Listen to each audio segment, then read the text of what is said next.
Shout out to everybody in the chat, man. We got my brother, your brother, Jalil Hackett is on the phone. Let's give him a round of applause. Yeah.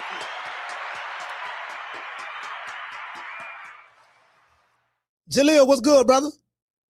How you doing, sir? How you doing? Man, I'm doing good, man. I'm doing good, man. Man, you got me feeling like an old man. You're calling me sir.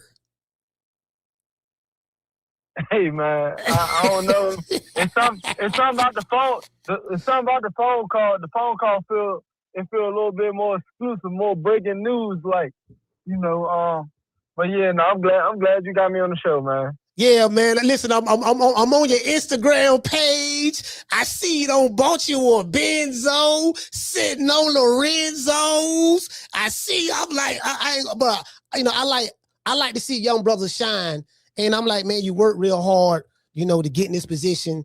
And, you know, you finally got your car. I mean, I'm surprised Floyd ain't buy you one when you was over there with Mayweather promotion, but that's okay. That's another story for another day. How you feeling, though? How you feeling, Jalil? I feel good, man. You know, just the hard work kind of paying off now. Starting to see the fruits of my labor, man. So, yeah, I feel real good about it. And you know, it's a step in the right direction. That's how I look at it. You know, I could have easily, you know, like bringing up Floyd. You know, he offered things like, you know, cars and shit like that. But, you know, at that time, my mind was focused on, you know, building myself as a young fighter. So those things weren't at the forefront for me. But now, you know, that I'm a young adult, it's like, all right, now it's time to start getting things that belong to you. And, you know, me buying this car, you know, that was you know, like I said, it was a step in the right direction. Yeah, absolutely. And I was in Vegas. I was in Vegas when you fought on the undercard of the Canelo Crawford card. Well, you actually fought a few days before that at the Fountain Blue. And then now you over there with Zuffa Boxing now. We've been hearing a lot of stuff. You know, depending on who you're hearing it from, if it's from Oscar De La Hoya or Eddie Hearn, they saying one thing, but I'm hearing something totally opposite. What say you about that? How did the deal with Zuffa Boxing come down with you? Let's start post canceled rematch. You know, I was supposed to get the rematch in March of 2025 with the guy that beat me for my belt. In December of 2024, you know, get injured, that doesn't happen. And it's like I can start to feel Matchroom slowly but surely ease away from me. And, you know, damned if I do, damned if I don't. You know, now it's like they let me know that, you know, we gonna part ways. And, you know, as they're parting ways, it was like, damn, what's next? They had the sparring up in New York the week that Shakur. I remember that. Yeah, Shakur and Zepeda had fought. They had the sparring up there, and I was like, man, shit, you ain't got nothing to lose, brother. Just go up there and spar. I went up there and sparred, did my thing in front of the Turk. He ended up liking what he seen, and they were like, you know, stay in touch. You know, we'll be in touch with you soon. So, you know, just stay ready. They presented the opportunity for me to fight on the fight week for Canelo and Terrence Crawford. You know, they just let me know you wouldn't get no hand-picked opponent. You know, we're going to send you an opponent and you're going to fight him. You know, because I guess the thing they were pushing for that card was like, you know, we got good fighter versus good fighter, prospect versus prospect. And, you know, they sent me a guy, good fighter from Philadelphia, Elijah Vines. Huge shout out to him for, you know, thank him for taking the fight. Yeah, we went out there. We did what we had to do in that fight. Yeah, he from Philly. Third round. Yeah. Okay. Yeah, we got a third round stoppage over him. And the guys over at Ring Magazine, they really like what they seen. And, you know, they told me, like, yeah, you know, we can get you with the right people because we're hearing you're a free agent. I'm like, yeah. And that's when I also got to give a huge shout out to my team, you know, my advisor, Ish Henson, and his partner, Ryan Silla. They really been helping me move in the right direction every step of the way. So huge shout out to them. They end up getting me on like a small card to close out the year in December.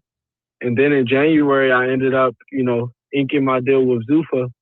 And then, top of February, we have our, Zuffa debut. And we did our thing in that one. Man, you know what? You just said that like it ain't nothing. Like, for those who don't know, you said Ish Henson. I know who he is. You know what I mean? So for those who don't know, let everybody know who Ish is. Ish is, he's the man that's making all the moves behind the scenes, man. Not too much happens in boxing without him, either having a part in it or him doing it himself. So he's the man with the plan. Most people, if you've seen a little black man with Terrence Crawford, it was Ish. He make the plans. Without Ish, a lot of things in boxing that happen wouldn't happen. Yeah, man, Ish is a real good brother, man. I got his number, man. He's real cool. He don't really talk much. He's very quiet, reserved. Let me tell you. Hold on, I'm gonna tell you a story.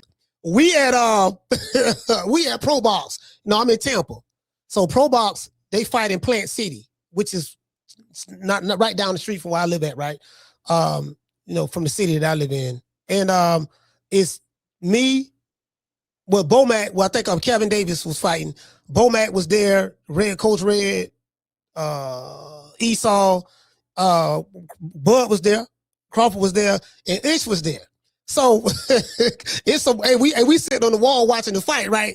It's some tall. I'm talking about like you tall, but these niggas taller than you. These niggas like 6'5". It's some tall niggas stood right in front of us, right, blocking the view of the fight. Ish was like.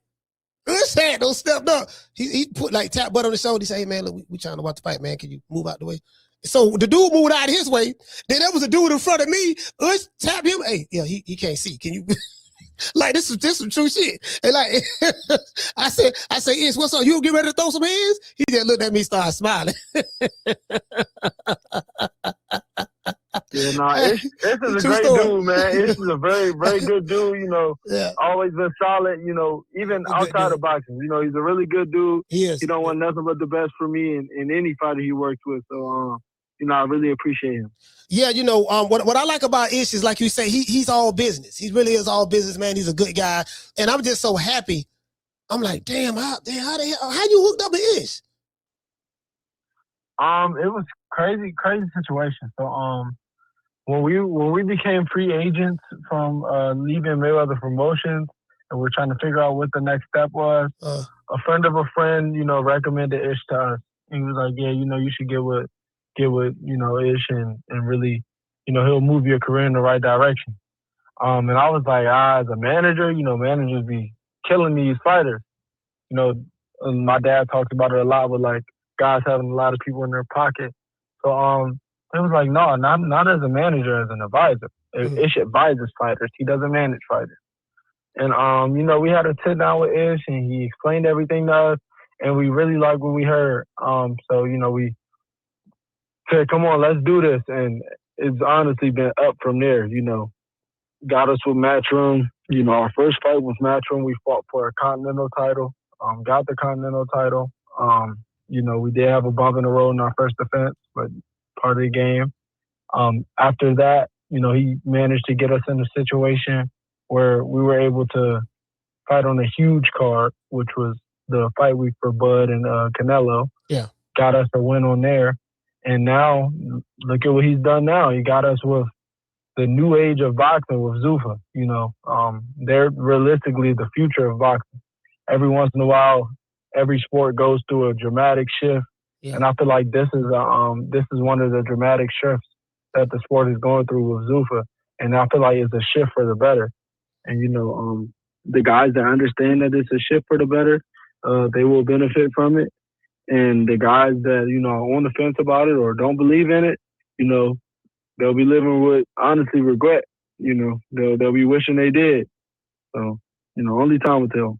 So, because there's a lot of flack going on about Zuffa Boxing and stuff like that, and you the first person that I actually got on air and really talk about it, and so you don't.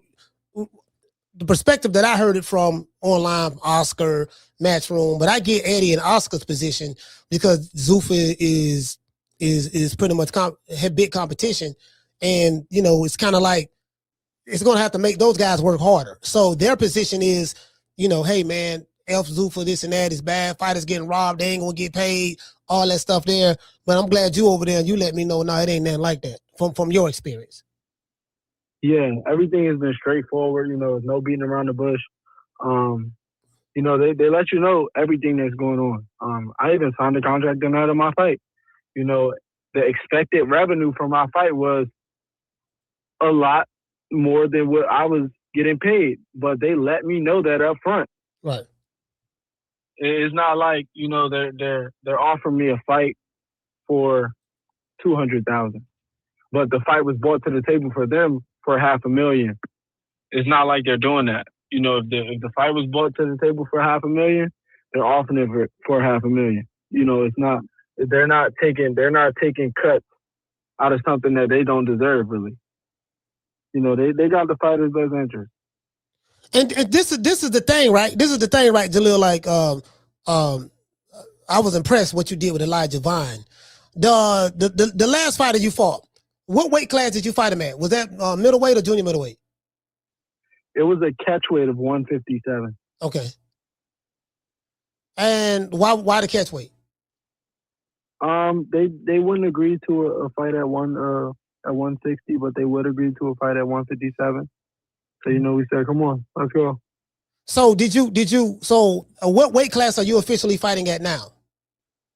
Fighting at middleweight. We had an opponent, but the opponent pulled out. So the replacement opponent only would take the fight if we fought at a catch weight of 157. Oh. So it was either that or you don't fight at all. And I wasn't gonna not fight. Yeah, I mean, so do you have any promises of how many times this year you would be able to fight, or what is your preference? Barring injury, realistically, we're gonna fight either 3 or 4 times this year. So that'll give me, at least 2 or 3 more appearances in the ring in 2026. And I'm loving it. I'm loving it. Last fight, a little bit of swelling in my hands after the fight, so we took some time away from the boxing gym, but the swelling has gone down and the whole Zuffa team, and huge shout out to the UFC PI in Vegas too, keeping up with me, making sure I'm okay, checking on me every day post fight, and now we're clear to get back to work. So, I'll be back in the ring soon. Man, that's dope. So who can you say who you're dealing with, or is it you're not dealing directly with Dana White, are you, or who are you dealing with? When the fight gets made or something is presented to you, you don't get a chance to pick your opponent. You just explain that. You fight whoever they tell you to fight. But however, what is that process like? Like, who are you talking to? I'm talking with the Zuffa Boxing team. They have a matchmaker over there, Mike Styles, and he matches guys up. He lets you know, like, hey, this is who you're fighting. This is the date. Do you want to take the fight? It's really a yes or no. They let you know who you're fighting, let you know how much you're making, and it's, are you gonna fight or not? It's shit to get off the pot, and if you're willing to shit, they're gonna keep you fighting. It's guys that fought on their initial card that they were in some tough fights and they lost, and they had no reason to hang their head. Right. They made good money, and they were told, lick your wounds and let us know when you're ready to fight again. Bro, so you don't get a chance to pick and choose and duck and dodge, and you can't cherry pick. Hell no. Hell no. Hell no. I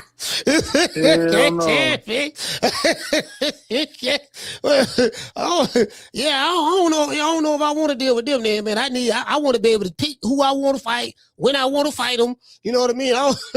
You can't duck no smoke. You can't duck no smoke with them, man.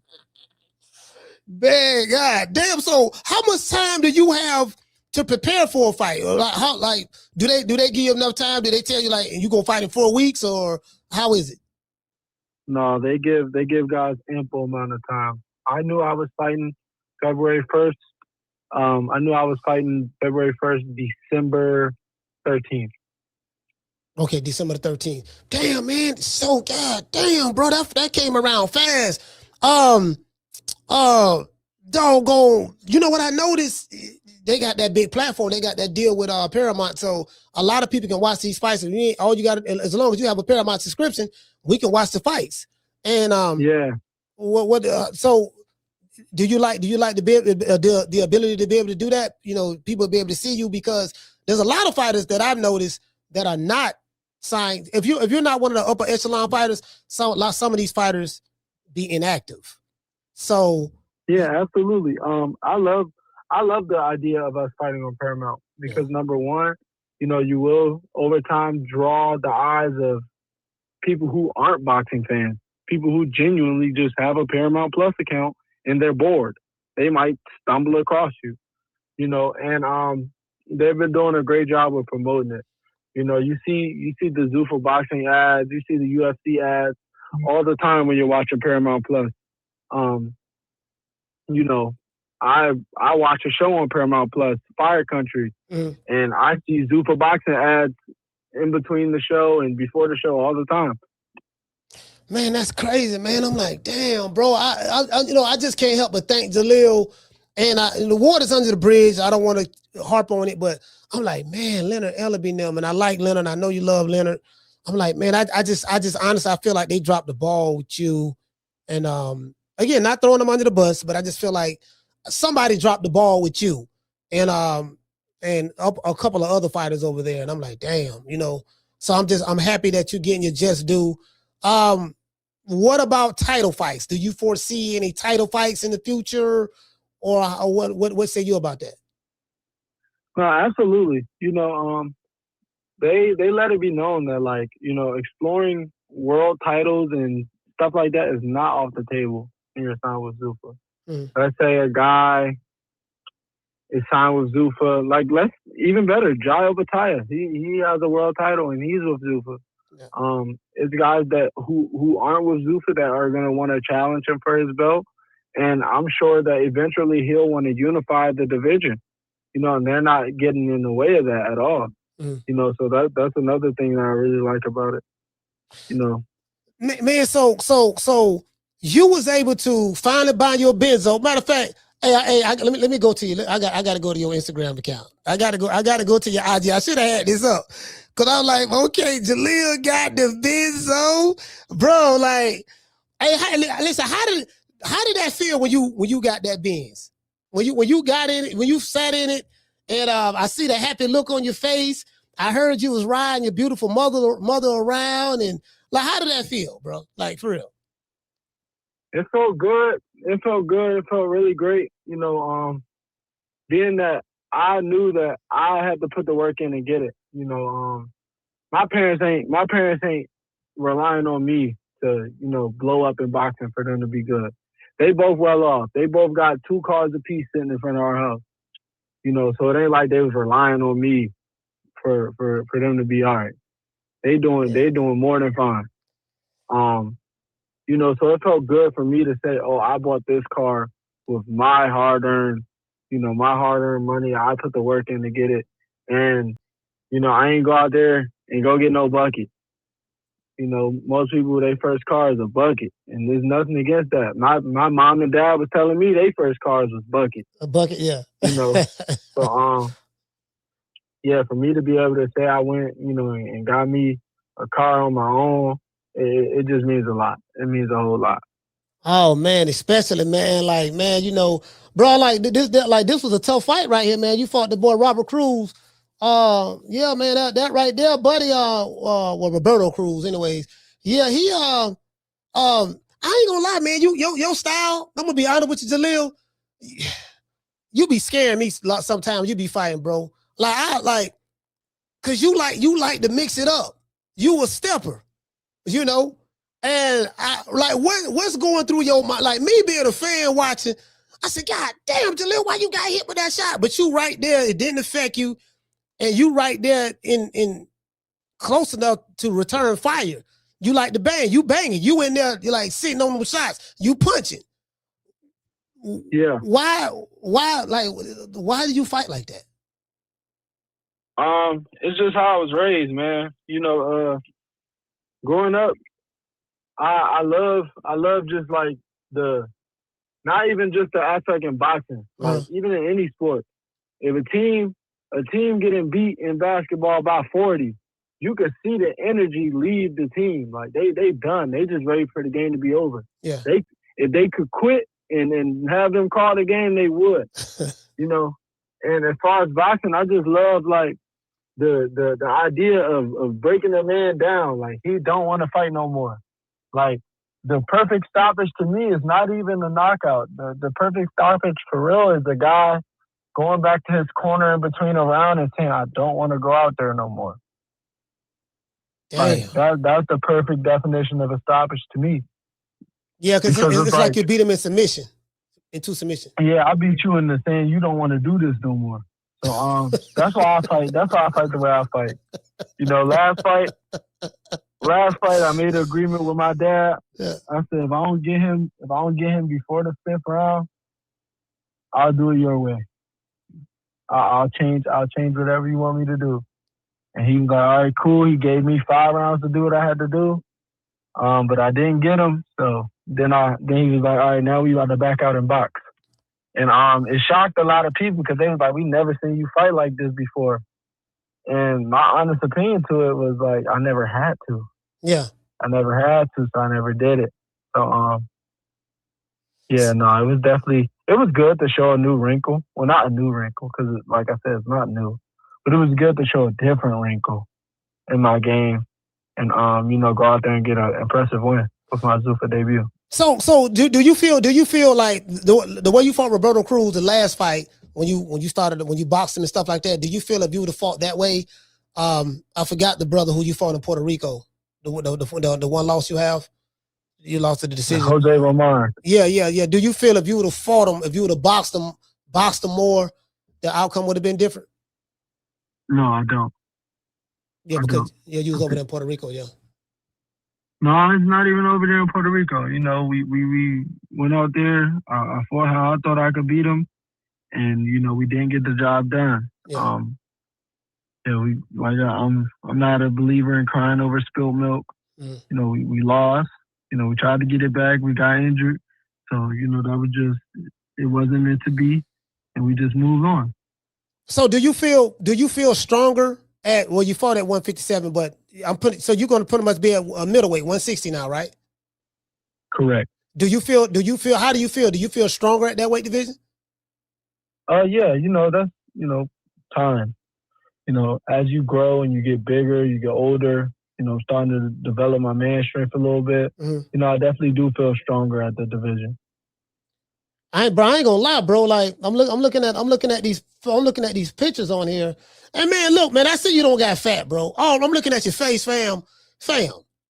Boy, you be eating good, fam. Look, I'm looking at your face on the bins.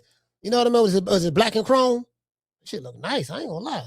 No, it's like a darker blue. It's blue? Yeah. Damn, I can't even see that. Okay. It looked black. It looked black at night. Well, look black at night. No, hold on. I'm gonna tell you something now. You got that benzo sitting on Lorenzo's. Now you got to keep fighting and you got to make good money now because the maintenance on that benzo now, that's a whole nother ball game too. You understand that now, right? Oh, no, it ain't cheap at all. I understand that. My dad had a few of them. Yeah. I'm just letting you know, man. Look, man, listen, I want you to come back, man. Please let me know when you fighting again. I was like, man, I'm talking to your dad. I say, man, he had a fight? He's like, yeah. I was like, damn, bro. It was like, I didn't know. I didn't know you had a fight coming up. Man, because I wanted to get you on the show before then, but from what I heard, it was just, well, like you said, you knew, but it was kind of like, I don't know. But next time, yeah, man, it was a situation where, they announced it the week of, and, it's like, all right, let's get it on. They had a lot going on, though. Prior to us fighting, it was their initial card the week before, and then right after we fought, they had another card a week later. Yeah. And then they got another card coming up again soon. So it's like, they got the pedal to the metal, man. I think they got the pedal to the metal. I think they're fighting I don't want to say every week, but like once a month or something of that sort, or even more. As far as I know, it's going to be a few times every month. Yeah. You know, Yeah. twice, maybe even 3 times. You know, so they trying to monopolize the sport, man. They snatching up everybody's fighters. They letting everybody know, like, you know, y'all gonna get paid. Y'all gonna get paid. Just be willing to fight. And guys are liking what they're hearing. And then once they see that it's really that, it's like a no brainer. Like, you know, I got guys that reach out to me, like, you know, post fight asking, you know, like, is it really what they say? And how's this? How's that? And it's like, shit, I tell them. I'm like, yeah, it's really what they say it is. It's really that nice over here. And, you know, my only thing I tell dudes is you can try it out yourself, you know, or you can wait until it's too late and live with regret. You know, I ain't really into living with regret. So, dude, I'm hearing that, you know, you guys, they have it set up to where you don't have to really worry about training. Is that or strength and conditioning coach or anything? I'm hearing different stuff. I'm trying to confirm. How is it set up over there? Like, do they take care of your training camps or what, or how is it? If you want to do your camp in Vegas, where they're, you know, stationed at, they have multiple gyms all across the world. They have a gym in China, they have a gym in Mexico. They got a few other gyms. I don't want to lie to y'all and tell y'all something that ain't true. But as far as I know, the ones I can think of off the top of my head is they have a gym in Mexico and they have a gym. I can't even say gym, honestly. They have a facility. Yeah, they got facilities. In Mexico. Yeah, facility in Mexico, facility in China, and a facility in Vegas. And you know, in the event that you want to do a camp out there or at any of the facilities, you make sure you just let them know. And you know, they'll make sure you're fed properly. You know, they'll even like make sure you're eating the right things to make sure you can make weight the safest way possible. It's set up for a fighter to win, man. I was talking with my dad, laughing at him. I said, man, do you know this past fight week that we had for the fight, that was the most food I've ever ate for a fight week. And he's thinking, he's like, yeah, you're right. You did eat a lot of damn food. I was eating all the way up until realistically the morning before the weigh-in. Like, I never have done that before. Usually the day before weigh-in, I'm starving myself to death. Yeah. And I'm still working out, you know. So it's like, trying to cut weight. The way those guys over there, they're professionals at what they do. You know, the same way we're professionals at boxing and we do it for a living. Those guys over at the UFCPI, they know the body. You know, they study the body. They understand what the body can and can't do. You know, and everybody's different. You know, there's some things that they'll do with me that they won't do with another fighter. There's some things that they'll do with another fighter that they won't do with me. But the individual, yeah. The bottom line is they made the cut for this fight as calm and as safe as possible. And, you know, I really appreciate them for that.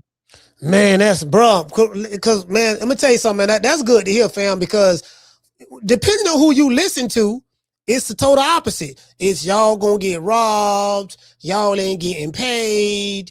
Oh, you know, it's a dictatorship. Man, this is terrible. I'm hearing doom and gloom, but the people I'm hearing it from are those who are emotionally invested in the old way of doing things. They are fans of certain promoters and promotional companies, and you know, they do a lot of pocket watching as well. And, you know, of course, a lot of people don't want to see Zuffa do well or Dana White because it's Dana White. They want to demonize it, this and that. And I get it. I understand. You know, they having a emotional war, I guess. And then these multimillionaires up top, they beefing with each other. Those are millionaire problems. They ain't got nothing to do with me. And you just want to fight. That's it. And get paid well doing it. Yeah, simple. You know, it's not really about who we're fighting. It's about where we're fighting and how much we're fighting for. Right. But listen, man, Jalil, man, I really appreciate you, brother, man.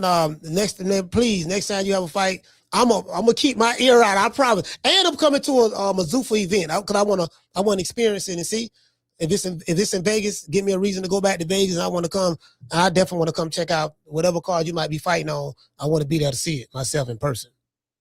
No, definitely, man. You know, I just want to give a huge thank you, huge shout out to my whole team, my personal team, and also a huge shout out to Zuffa Boxing.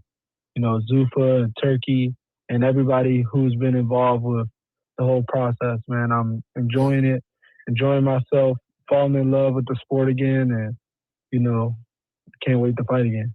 Hold up. Before I let you go, I got to ask you this. When the last time you heard from Floyd?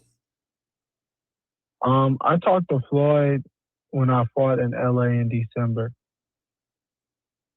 Oh, that's dope. That's dope, man. So, all right, man. What he said? Yeah, I talked to him when I fought in LA in December. He just told me keep up the good work, keep pushing. You're always rooting for me. I don't really do the Floyd slander. I be seeing guys talk down on him. Yeah. And I just say, a villain in your book is a hero in somebody else's. He's always been good to me, always been solid with me. It just didn't work out as far as the business aspect of things. But, he's a good person at the end of the day, so I'm rooting for him 1,000%. He got his fight coming up. He's coming back to boxing to fight Manny. That's in September, right? Team Floyd. Yeah, in September. So I'm Team Floyd on that one. I'm rooting for him to get another dub over Manny. I wish him nothing but success. All right, man. But listen, man, much love to Jalil Hackett, man. Brother, I appreciate you, man. I'll stay in contact with you, man. Let's give him a round of applause. Man, I'm out of here, bro. Let's go. Man, I'm out of here, bro. Let's go.